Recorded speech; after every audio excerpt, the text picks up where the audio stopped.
Today's program features Dr. Brandi Janssen, Ayman Sharif, and Will Kapp on the topic of In Pursuit of Food Justice globally and locally. Thanks for joining us today in person and via live stream. My name is Dave Martin. I'm an ICFRC board member and your host for today's program. This year marks ICFRC's 40th anniversary. We are celebrating our supporters, legacy in the community, and the bright future ahead for internationally focused programming in Iowa City. Check out our website, sign up for our monthly newsletter, follow us on social media to learn more about the exciting events that are happening this year. We want to acknowledge and thank our annual donors, sponsors, and partners for their support. And this list includes the Iowa Arts Council through the Iowa Department of Cultural Affairs, Humanities Iowa, and the National Endowment for the Humanities, the University of Iowa's International Programs, Honors Program, and Public Policy Center, the Stanley UI Foundation Support Organization, Midwest One Bank, Taxes Plus, City Channel 4 for providing online access to our programs along with the UI Library Archives, and last but not least, the Iowa City Public Library for their partnership providing our new home and for the refreshments served today. We are grateful for the longstanding support for those of you in our community who have helped our organization grow for 40 years to host speaker programs with experts joining us in person and online. As a small nonprofit, we are primarily funded by the generosity of individuals, and I hope you will consider making a financial contribution here today by scanning one of our QR codes in the room or by visiting our website later. ICFRC has adopted the Native American Land Acknowledgement prepared for the City of Iowa City's Ad Hoc Truth and Reconciliation Commission and Iowa City's Human Rights Commission. ICFRC recognizes that our home community of Iowa City now occupies the homelands of Native American nations, to whom we owe our commitment and dedication. The full text of ICFRC's acknowledgement is on our website at icfrc.org. And now I'd like to introduce our speakers. Brandi Janssen is a clinical associate professor in the Department of Occupational and Environmental Health at the University of Iowa. Her research interests include local food systems, rural environmental health, and community responses to climate change. She authored the book, Making Local Food Work: The Challenges and Opportunities of Today's Small Farmers. Ayman Sharif was born and raised in Sudan, migrated to the States, and has lived in Iowa City since 2013. An urban planner with a degree from the UI 2020, Sharif served as the City of Iowa City's Community Outreach and Engagement Specialist, focusing mainly on re-energizing the neighborhood association system and advancing goals to achieve greater civic engagement, connections, and participation. He served as a Johnson County Food Policy Council member from 2020 until October of 2023, contributing to the council's effort to improve and diversify the local food system. Sharif has been a director at the Center for Worker Justice of Eastern Iowa since May of 2023. Our third speaker is Will Kapp, raised in Iowa City and has worked on vegetable farms across the country, taught in the Iowa City schools, managed the Global Food Project for Iowa City Compassion since January 2021. Helping more people grow food in Johnson County and eat that food is his main goal with the Global Food Project. Please join me in welcoming Dr. Brandi Janssen, Ayman Sharif, and Will Kapp, who will talk about In Pursuit of Food Justice globally and locally.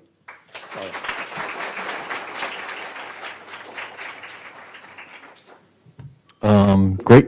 Our mics are working too, it sounds like, yeah. Thank you all for coming. This is a lot of people in this room to come hear about this topic, and yeah, we really appreciate it. Thanks for the introductions. Maybe if we have any brief comments to add about our introductions, I mean, you can start. So, yes, it was really exciting to be here with you.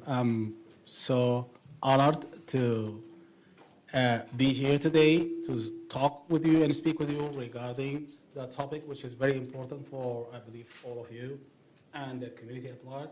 So I'm very excited. Yeah, likewise. What a lovely turnout. It's really great to see so many folks interested in this topic. I don't have a lot to add to my introduction. I work a lot with farmers. I have for many years, and it doesn't really matter that I'm a professor at the university. I'm really just a farm kid from the Missouri Ozarks. Like that's really what the part of my identity that really feeds a lot of this work that I do in thinking about food system stuff. And it's been a delight to get to interact with and work with Will and Ayman over the years too. Mm-hmm.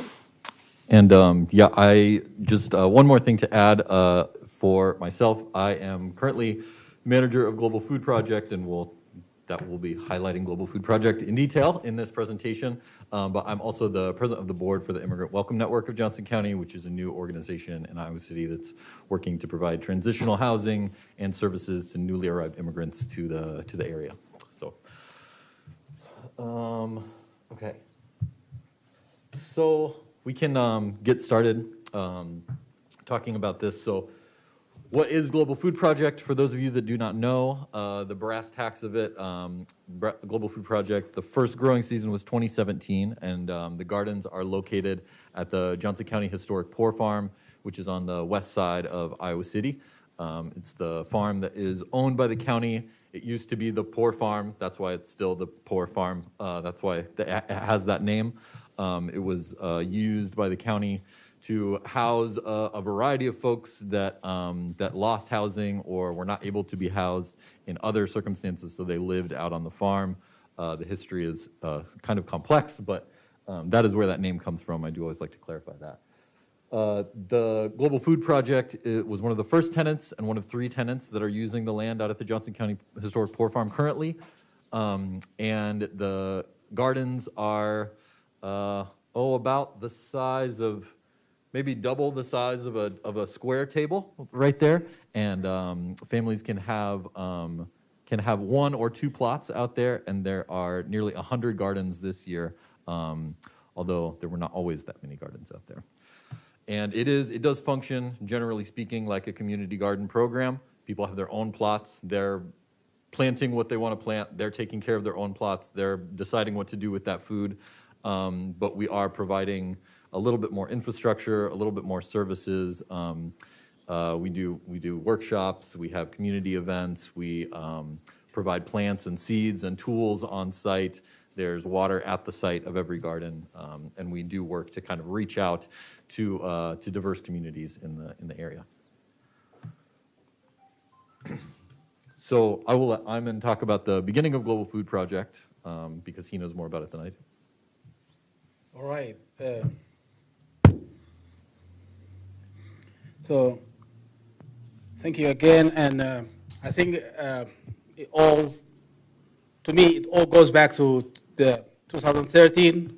That year marked the first time I brought my family here to the United States from the other corner of the world. And I just came here to Iowa City specifically, and that happened on March 13 specifically. But on April, I heard that the city has gardening plots that is rented, and it was just really very new for me. $20. I went to the city council, well, not the city council, the city hall here, and then the rec center, and I was able to rent a plot over by Weatherby Park. Like a really very solid start of an immigrant, but it was really tough because I lived in the west side of Iowa City at the time, and I had to travel to that side of the city, not knowing a lot of the things that really I need to know about gardening here. So what to do with insects, what to do with weeds, what is it really that I need to know about this gardening opportunity. It was excellent experience for myself, but it was really tough because there wasn't many chances for me to ask questions or to help or get help. So I had to navigate it by myself and my kids. getting my hoe and get there, get the seeds and start working. Um, I just noticed that it is not the norm that you ask a person for help or you get help from a person next to you. So everyone walks in, they know their plot, they go there, do their business, and go outside. And not really a moment for talking or discussing or, hey, this is my problem, how I can do it. So that really stick with me. A few years forward, I joined the University of Iowa to complete an environmental policy and planning, and I became part of the climate narrative project, which was run by the Office of Sustainability. Jeff Biggers was the director of the program. The idea was all about introducing a regenerative IoT that covers areas of including local food production, among other sustainability, energy, and all of those things. So having those discussions during the climate project, Jeff Biggers was really excited about bringing a project that could really create that model. And from that point, we moved on, and at the time, the county was really, actually since 2013, the county was working on reshaping the local food production and still continue to work. So it was a perfect time for us to get in and get in touch with the county. Shanti Cells at the time was the local food coordinator at the county, and she was really excited about it as well, equally. And both of them became like really the most active board members at that time. So we went in. Here, maybe I'll go to the next one. Yeah, I think, yeah.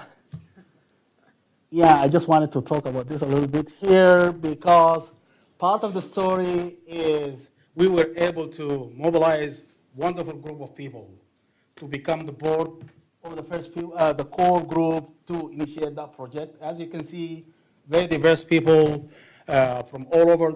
Not everyone is here actually, but this captures many of the people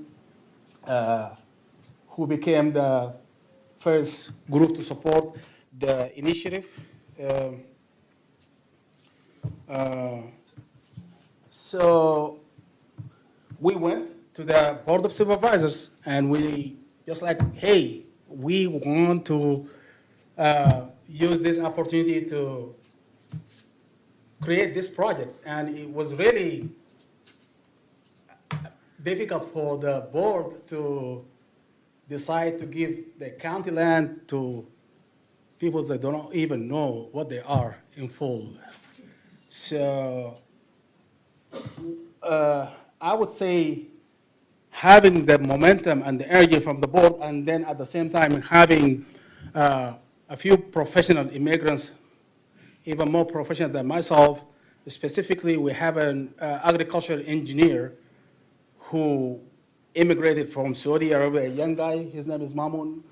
I don't think he's here, but in this meeting, he was sitting there and he kind of displayed his resume, his background, and he worked in Saudi Arabia for more than 10 years, producing in mass Lebanon and stuff. And I remember Rod Sullivan said, hey, if you are able to grow in Saudi Arabia, you won't have any problem growing here. So they just approved us for 2.7 acres of land for the project to kick off. So that's it for this. I'm gonna see what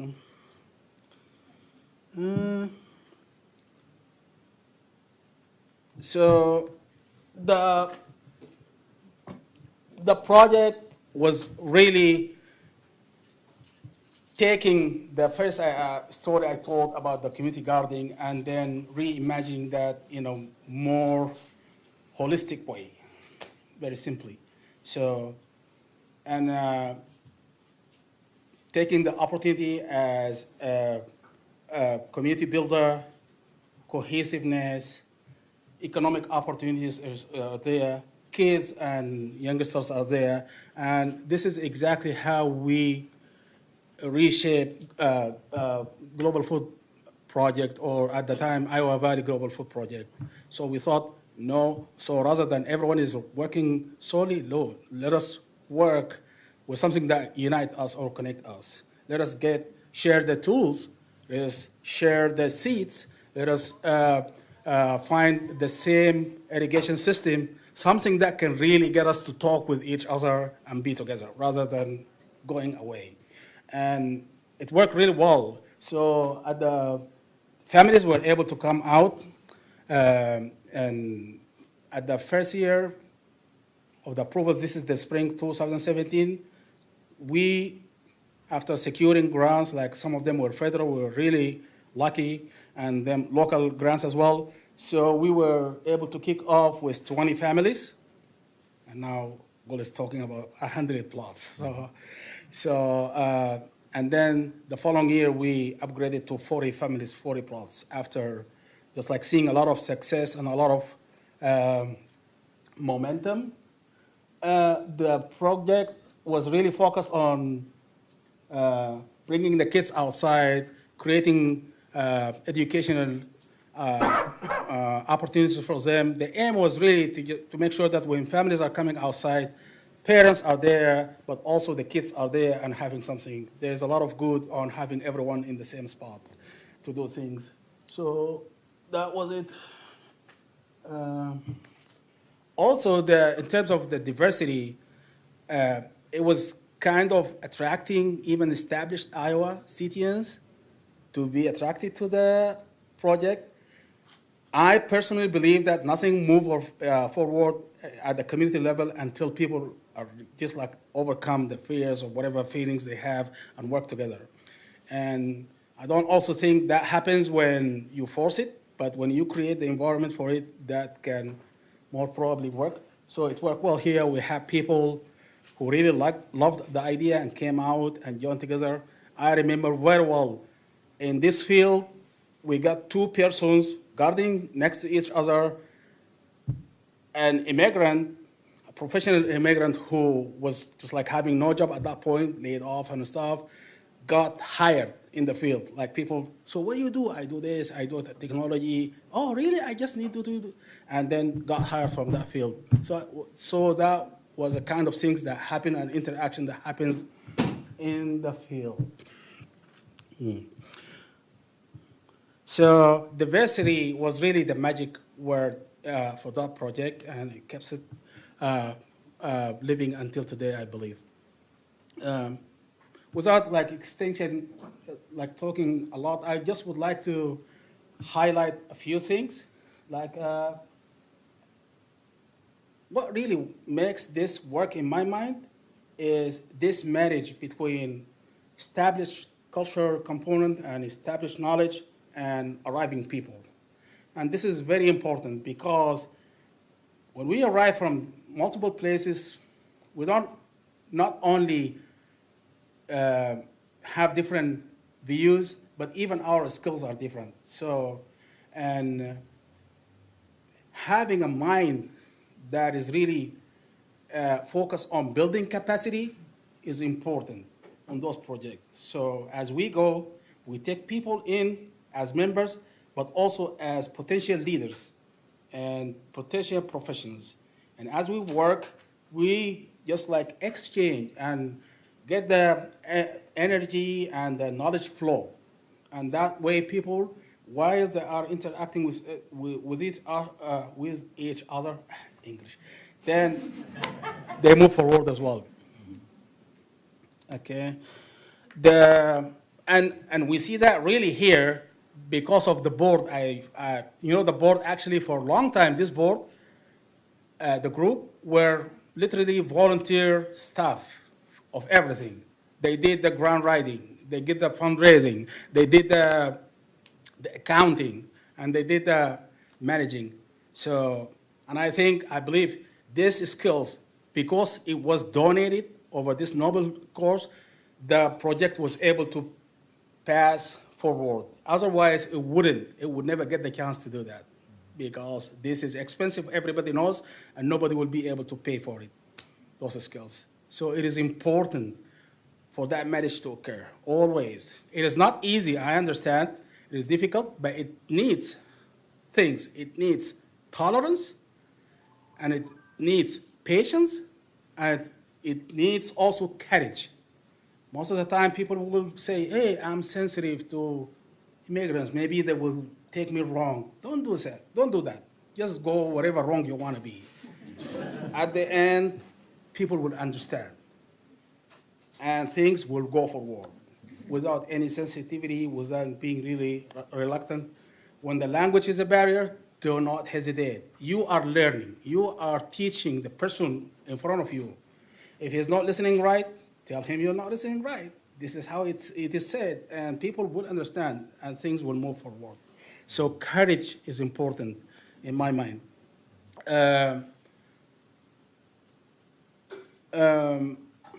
think I would just like close by some of the successes. Yeah, we were able to draw large number of diverse families from the beginning, as I said, offering the educational opportunities. We had a lot of training. I mentioned at the beginning my lack of knowledge of everything that is Iowa City, but very quickly, because of training opportunities, because we were able to pull people who can educate us, I and others were able to learn very quickly. The county people were also very supportive in providing resources whenever needed. So those are the kind of successes.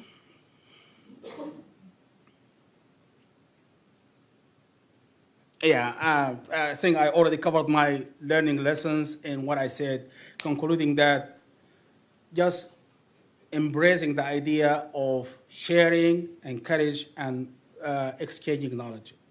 We are all in this pipeline of learning. We shouldn't be, if we want the community to move forward, we should step over our fears and our sensitivity and go forward. We will succeed as a community and as a group together, definitely. Mm-hmm. I think this is all what I want to say. Perfect. Okay.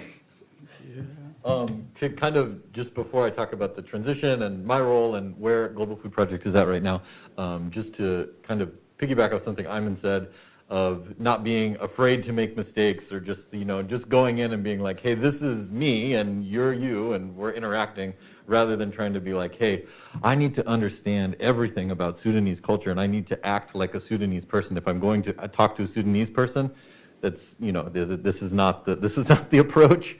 And I think that that's something that I've learned with working with all the gardeners out at the farm. And I say this about many people that I interact with, but it's especially true with gardeners from the other countries that I work with. Until somebody is making fun of me, I don't feel comfortable around them, because as soon as somebody's making fun of me, then I know, hey, we're not worried about this guy getting mad at us. We're not worried about offending this guy, and we've broken it down. So anyway, if you're interacting with somebody, you're not sure, oh, is this okay? Am I interacting okay? If they make fun of you, it's a good sign. Yeah. Global Food Project existed for 3 seasons, I believe, in 16, 17, 18, 19, maybe? 19, and then okay. the pandemic came. Yeah, for sure. So 4 seasons run by this board, this group of people, and then at some point, Global Food Project felt like, okay, we need to find like a home. We need to have a nonprofit that we're a program of, and I See Compassion became that program. So I See Compassion is a long-running nonprofit in the area, and predominantly they're doing immigration advocacy work. The main thing that they have been doing the longest is legal aid.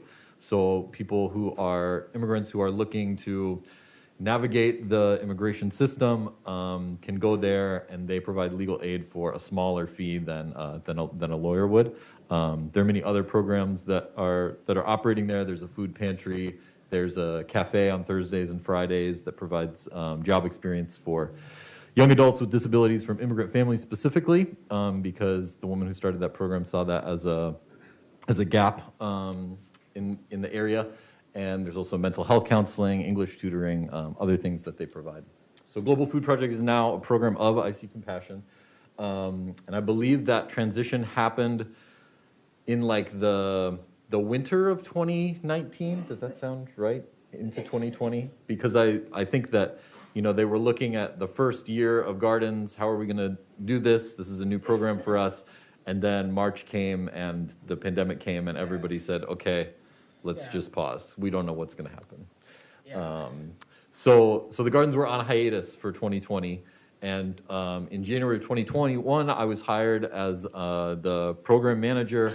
I have a background in teaching. I taught in the Iowa City schools, and I also have a background in gardening. I was looking for something different to do, and this was a good fit for me. And I'm very happy that you know, I found Global Food Project. Global Food Project found me, and I started in 2021, and that first year, I didn't know any gardeners. Thankfully, Ayman was very gracious and continues to be very gracious in talking with me and helping me understand, like, what is Global Food Project? Oh, it's just a community garden program, right? No, it's much more than that. It is about, like, breaking down these barriers, creating natural opportunities for people to interact with each other that are not forced out at the gardens. So I sort of started in with the plots and just kind of decided, okay, I'm going to do a slightly different layout than has been done before. The gardens had been managed in different ways. I believe there was one year where people had just rows, and there was kind of some management from outside on these rows of gardens, but we switched to more of this plot system where people have a little bit more flexibility over how they set things up. And the first year that I took over, I was reaching out to all these people and I was like, hi, I'm Will. You've never heard of me. I'm with IC Compassion. Maybe you've never heard of them either. Global Food Project is with us now. I would imagine if I was in the situation of somebody that was being reached out to that way, I would be a little bit suspicious. And I think I think there was a little bit of that the first year. The first year we started, we kind of went back a little bit. We had about 20 families that were there that were gardening. And after the first year, you know, sort of developing relationships with people, getting to the fall, people were like, hey, I have a brother that really wants a garden. Oh, my mom really wants a garden. Oh, you know, I have a friend who really wants a garden. And, you know, it sort of started to build. So the first year we had about 30 plots with 20 families. The next year we had about 60 plots with 40 families. Last year we had, I believe we had 85, 90 plots, something like that. And then this year we'll have nearly 100 gardens out there. In addition to the small family plots, there's also an opportunity for people that are interested in growing for sale to get a larger plot. We call those market plots. They're about equal to 10 of the family plot sizes. And we're working with Field to Family for folks to sell through Field to Family, and also did some experimentation working with Diversity Market last year, selling produce there and starting a market at the farm. So just really trying to establish you know, the skills that are necessary to growing food in Iowa, which, as Ayman said, many of the families that we're working with are not used to the climate here. Every year I have somebody who, you know, I send out a message, hey, the frost is coming, harvest everything you need. Every year I have somebody come up to me, hey, what's this frost? What's really going to happen? It's not going to be that bad. And I say, no, all the plants will die. They say, what are you talking about? There's no way. And then they come out and they say, you know, I got a message last year, Will, the carnage. You know? Couldn't believe it. You know, all the plants died. So just working to build up those skills, getting people used to it, and just building that capacity in these different communities for people that already have so much knowledge about growing food and already have such a desire to grow food and are growing foods that, you know, are difficult to find a lot of times fresh in the community. So building up the capacity for those people to grow that food, building up the customer base so they know where to come and get the food, subsidizing those purchases so that they are accessible and available to customers. All of this is like, you know, they all kind of have to happen at once for us to find success, but that's the goal. The future, more land, more gardeners, more markets. So every year there's a waiting list, and even though we're increasing the number of plots every year, the number of people on the waiting list also increases every year. I was just telling Ayman the way that I'm doing the plot sign up this year. In the past, I've been like frantically running around, putting up flyers, reaching out to everybody. Who can I talk to? I need to get gardeners out there. I need to let people know. Now I do no outreach at all because the gardens fill up immediately. And rather than sending out a sign up to everybody, this year I'm doing like a very focused, like one-to-one. You had a garden last year, you can sign up, but only last year's gardeners first. And then after that, there's a long list of people who signed up in the past and also have sent me numerous messages, hey, where's my farm? Where's my garden? So those people are the next group that will sign up, and then after that, we'll fill in from there. But that will hopefully just just build the community a little bit more, get people at the gardens that really want to be there, that are really dedicated to growing food and figuring out how to do it here. So, by the way, this woman is Gaudence. And Gaudence's daughter, Gloria, who owns a store in Coralville, called me a couple winters ago, and out of the blue, this happens occasionally, somebody will get my number somehow, and she called me and she said, hey, are you the guy with the farm? And I said, well, kind of, yeah. And she said, okay, my mom needs 1 acre. And I said, well, I don't have 1 acre, but I can give her a small garden, and we're thinking about having bigger gardens in the future. She said, okay, just do the bigger garden next year and give my mom the big garden.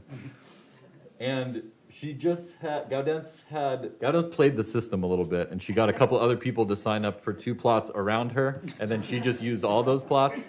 So at the end of that year, I was like, okay, fine, you can have a big plot next year. But I don't know how old Gaudence is, but she is certainly the hardest working person at the farm.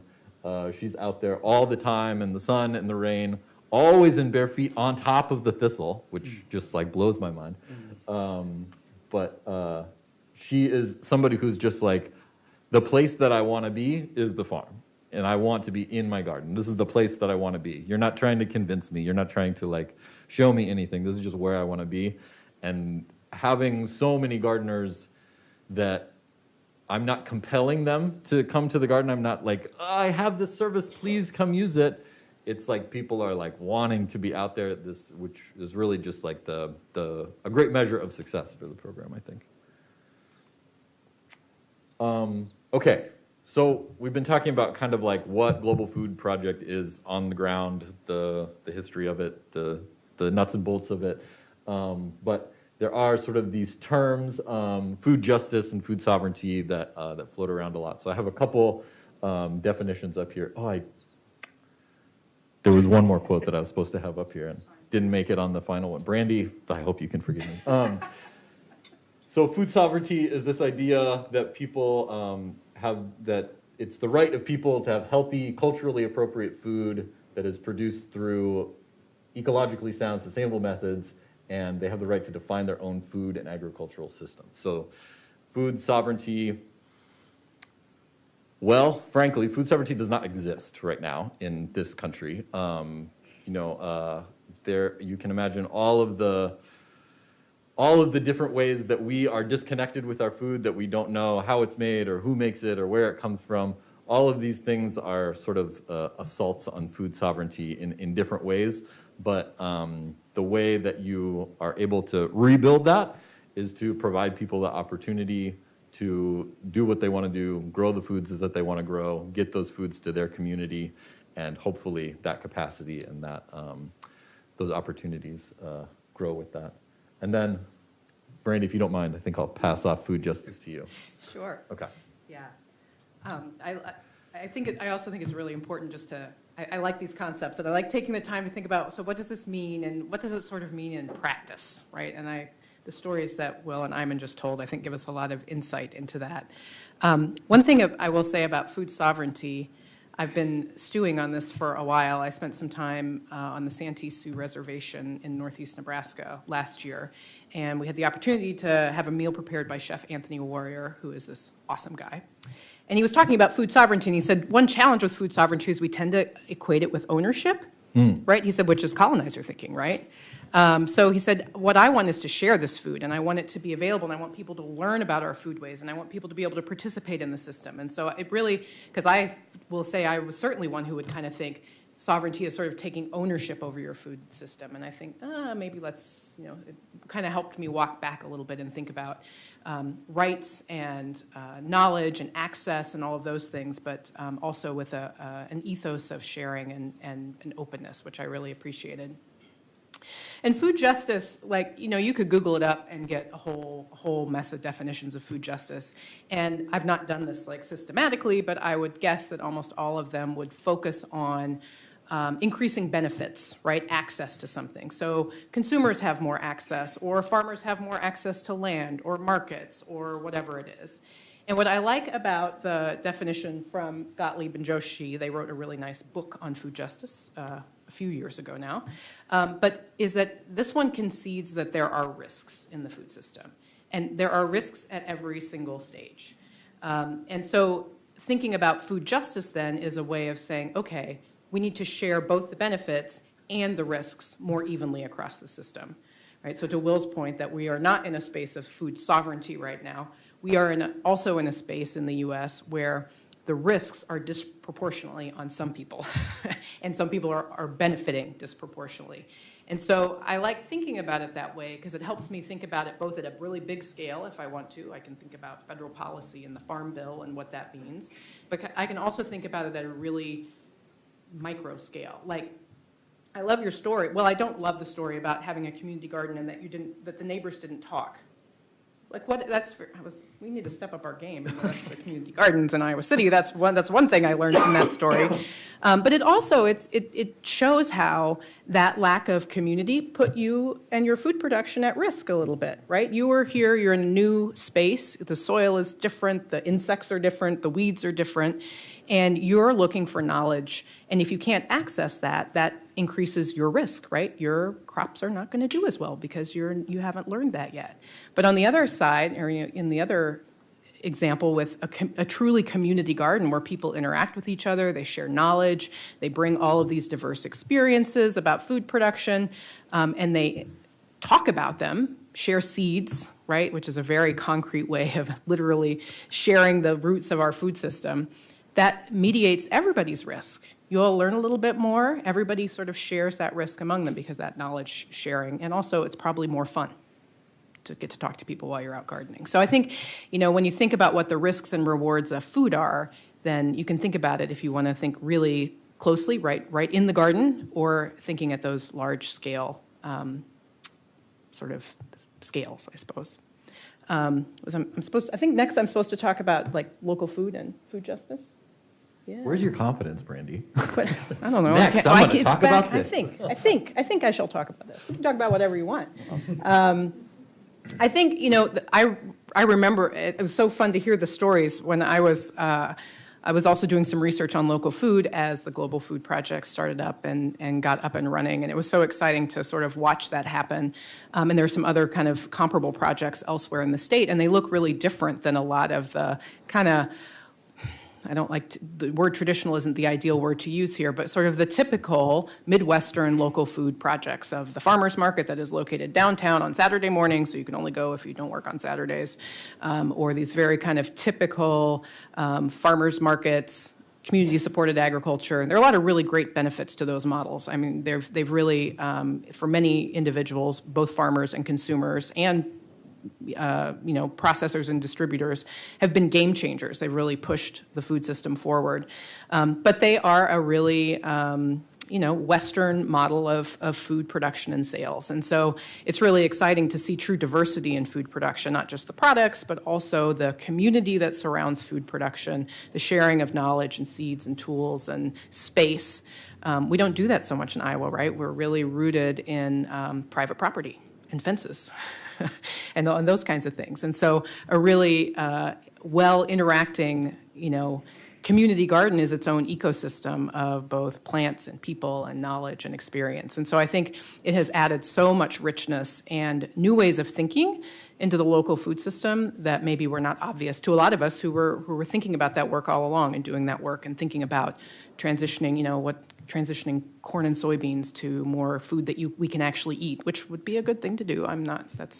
Let's get there too. But in the meantime, we all learn a lot from these new models that come in, and we get to eat new, good food, which is also a benefit.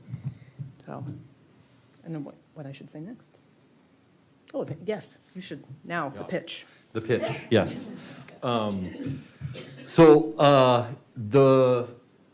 If you have been compelled to be very excited about Global Food Project during this talk, we are looking to sponsor plots.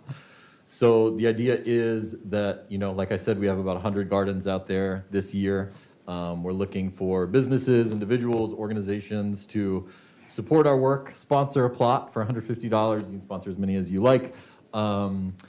And if you are a business or an organization, if you know somebody who has a business or an organization, this is advertising. Your logo will be in the shed, on a plot marker at somebody's garden. Not only do we have about 70 families that we'll be working with that are out there that will see the logo, that will see the banner, but the Johnson County Historic Poor Farm is increasingly becoming a public place as the construction dwindles, not quite yet, but as the construction dwindles and events start happening out there more, there will be more people out there. So you don't have to think about it as simply a donation, you can think about it as advertising. And there's more information at the back table, but you can also find it if you go to our website, iccompassion.org/Global Food Project. If you go to our Facebook, our Instagram, I hope that we're easy to find. You can find more information about that there. And then the last thing I want to do, we have about 15 minutes left. I think there are some gardeners here. I know there are a few gardeners here. So I would like an opportunity for you all to hear from folks who have a garden. You've heard from, Ayman, who's the founder, me, who's the manager of the program. You've heard from kind of the administration side. But if any folks who have a garden want to kind of talk about your experience, what your garden means to you, what Global Food Project means to you, that would be awesome. We would love to hear from you.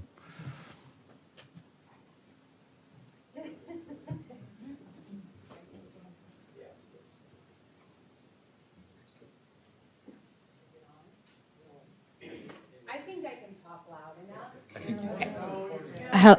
Oh, there, it's on. It's on. Perfect. My name is Amel Ali. My family immigrated to the United States from Sudan in 2000. So I have pretty much grown up here. Everyone jokes, all of the Sudanese family members say that I'm Amel al-Amrikiya, which means Amel the American. So at the time that I was introduced to Global Food Project, I had actually finished up doing a certification at George Mason. It was a health equity leadership certification, and I decided to do my focus on the intersection of mental health and agriculture. And the reason why I did that was because I was feeling super disconnected from my Sudanese roots. I felt like I wasn't engaging with the Sudanese population as much as I should be. I feel like I didn't really, I wasn't really appreciative to the struggles that my parents made getting here.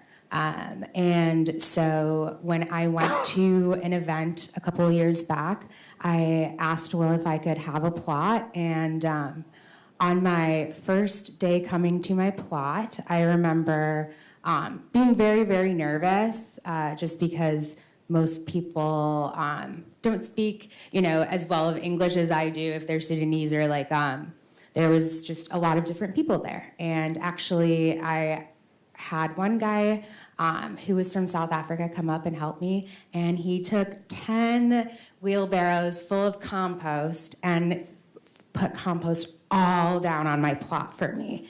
And it was just like the nicest thing ever. And then as I started growing like other stuff, I would have, a woman from Congolese, did you know that you can eat those leaves from your pumpkin? Like from the squash, did you know that you can actually eat this part? Parslane, I think is what it is. Like, I didn't know, that grows everywhere, and it's like a staple in the Sudanese culture. And so, yeah, I learned so much, and actually, I feel very fortunate that I don't struggle with food insecurity. My full-time job is working at Community Crisis Services. There we have a food bank, and so what I did was take the food that I grew and take it to the food bank. And it made me, you know, obviously this year I'm just gonna do okra. Like everyone loves okra. It's so easy, it's so amazing to grow here. But it was really amazing to just like see how connected I got. And if I talk much longer, I'll start crying because literally like it means so much to me. I feel so connected to my culture, and I feel so welcomed in that space. Like that woman that he showed, her daughter Gloria and her 2 kids are always like running around. Like I play with the little kids and have games. We name each plant. Will's daughter will go in and pick names for all of my plants. So it's lovely, and it's just my favorite way that I've built community in Iowa City thus far. And like, I can't say enough great things about how much this project means to me as an immigrant, being able to kind of learn from adult Sudanese individuals who have plots too and get to, you know, build community with them. Thank you.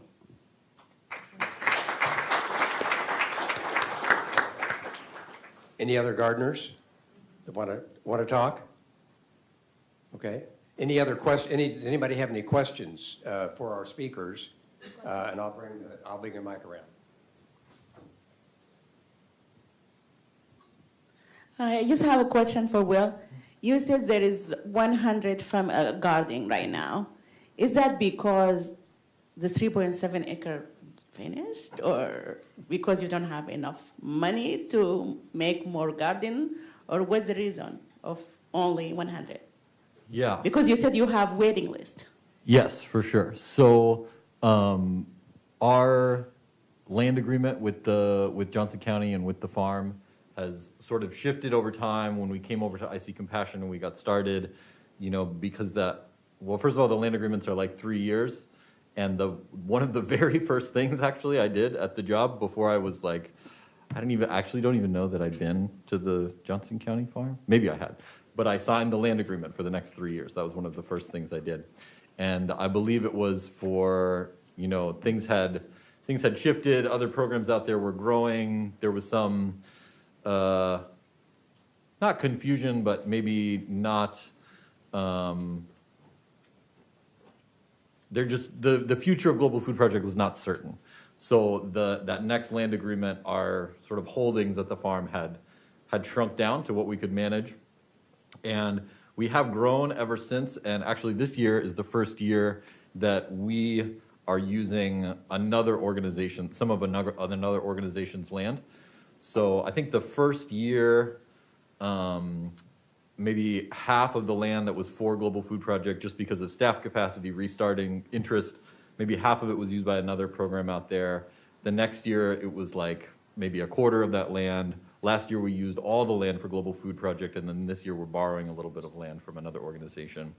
I will say this is the last year of that 3-year land agreement, so we are hoping to continue to expand, and as infrastructure builds on the south side of the Johnson County farm, more land will become available, and I do foresee, you know, probably double the land that we have now, which I believe is about 2.5 acres currently, going to Global Food Project in the future, and also looking at future other sites too around the city. Yeah. Other questions for our speakers? Anybody?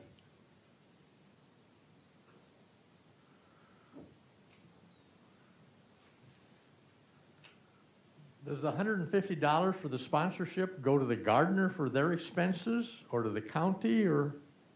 So the $150 goes to, so we supply tools, we supply the irrigation system that brings water directly to each plot. We supply seeds, plants, compost, mulch. All of these things are available for the gardener. We also have, you know, overhead prices for infrastructure at the farm.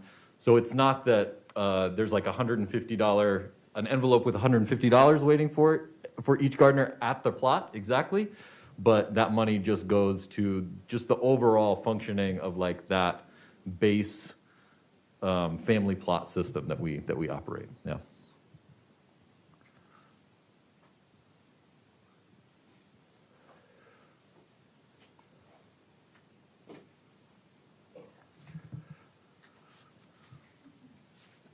I just wanted to clarify. So what you're saying is the gardeners just need to invest their time. Yes. Yeah, the gardens do not cost anything. The larger spaces, there is a small fee for, and the reason that we do that is simply just to help folks understand as they're scaling up. Okay, I have this plot of land. It's bigger than a small garden, but it's not, it's roughly an eighth or a tenth of an acre. So this plot of land costs $30. Now I have it in my mind. If I'm trying to go to, for example, the land access program at the Johnson County Historic Poor Farm and get 1 acre or 2 acres, I now have it in my head, okay, an eighth of an acre is about this much, so then I can think about what it will be like to grow further. But the smaller family plots are free. Yeah. First of all, I want to say thank you very much for a wonderful presentation, and it's really exciting to have a project like this in Iowa City. I have 2 questions. My first question is, I'm wondering, can you tell us a little bit more about what the farmers, the gardeners elect to do with what they grow? Is there a variety of what you see folks doing with the food production? My second question is, I'm curious if you know of other, if you're in contact with others, with other projects like this, elsewhere in the state or in the country, there's maybe a network of sorts that you can learn from and with, and that knowledge can be passed and benefited by more folks who want to do exactly what you're doing. Mm-hmm. Thank you. Yeah, for sure. So I'll let Ayman speak to some of the things that people do with their produce, but a lot of people freeze their produce. There's a lot of gardeners, Congolese gardeners, who are growing a crop it's either called amaranth or lenga-lenga or bite-kuteku. There are other names for it as well. Callaloo is another name for it that I have not heard anybody at the garden call it, but when I found the seeds one time, that's what they were called. And that's just a green that many gardeners are sort of blanching and then freezing. So we had one gardener at the very end of the year, she kept telling me, she was like, at the end of the year, I'm gonna take a picture of my freezer and I'm gonna put it in the WhatsApp group so everybody can see it. And she did have her freezer full of these small Ziploc bags of these cooked greens. Yeah, so some people are preserving, mostly through freezing. Some people are canning. There's a gardener who makes like a roasted tomato salsa every year. And then some people are donating, like Amel talked about doing with her plot. And then, yeah, there are other ways of preserving food. The peppers, you always talk about the peppers. Yeah, and I think we'll cover almost all of it. I will only add that some groups will definitely use this as community connectors more, so they exchange most of the time. And I've seen many families, they really diversify their production and then exchange. So one will specialize, maybe not specialize, but anyway. So tomatoes and stuff, but then I will take cucumbers and peppers and stuff. So everybody goes home with broader production. Yeah, July and August are very generous times at the gardens. And then to speak to your other question, there are other organizations. The main one is Global Greens, which is a program of Lutheran Services of Iowa, and they're in Des Moines. And I am in contact with a lot of the folks that work there, and they're very generous with just helping me think about, especially like starting a market. They have a really successful market in Des Moines, and they've been helpful kind of navigating like setting up a farmer's market and accepting EBT is a government process. It's really convoluted and confusing and very difficult to like know if you've done anything right until you just hear yes or no. So they've been really helpful kind of with that. And then also talking about the programs. I will say it's really interesting too, because there is certainly knowledge to be shared among programs like this that are similar, working with immigrants who are growing food. But the program in Des Moines is very different because the population and the circumstances in Des Moines are different than Iowa City. And those are things that I have to learn about wholesale because I have no lived experience, but there are things that that Global Greens does, and I have brought them up to gardeners at Global Food Project, and they're like, yeah, that doesn't really make sense. I say, oh, well, why not? They explain to me, oh, this is, the situation of, there are a lot more refugees resettled in Des Moines than there are in Iowa City. So a program like that is able to get a lot of money specifically to assist refugees, whereas in Iowa City, it's not to say there are no refugees in Iowa City, of course there are, but it's not like a specific resettlement site.